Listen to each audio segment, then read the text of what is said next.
Hi guys! Try natin tong Soul Goy 199 Unlimited Samgyupsal. Oh, di ba? 199 lang. Di mo akalain, ang mura-mura.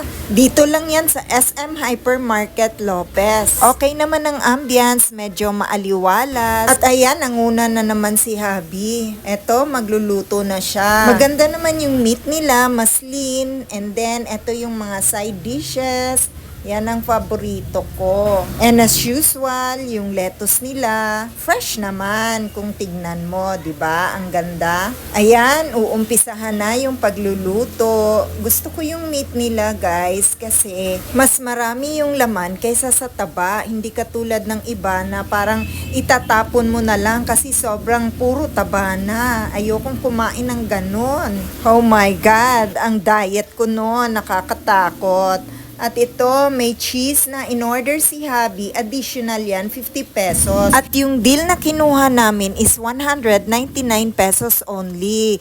Puro pork naman yon. At kung gusto mo ng beef, that's 299 pesos. Only pork and only beef na yon. At itong niluto namin is plain pork lang siya. And then ito is bulgogi flavor. Since mahina naman kaming kumain ni Habi, one plain and one bulgogi lang yung in-order namin. At eto na nga ang favorite side dish ko. Yung purple color nila na radish. Parang atsara ang lasa niya. At naka-round 3 ako dyan kasi sobrang sarap talaga. Gusto ko talaga siya. At ang color, diba, ang cute. Kaya sinabayan ko talaga siya ng rice. Kaya kahit kumain ka ng pork, medyo healthy pa rin kasi meron namang gulay. At ito yung kanilang fish cake, masarap din. At naubos ko talaga ang rice. Syempre, konti lang naman ng serving nila. Pero pwede kang humingi uli. Unlimited nga, di ba? At sobrang nag-enjoy talaga ako sa food. At marami din kumakain. Marami na silang patronizers.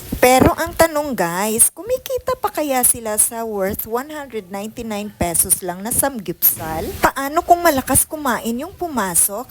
Bahala na sila. Problema na nila yon. And that's all for today guys. Bye!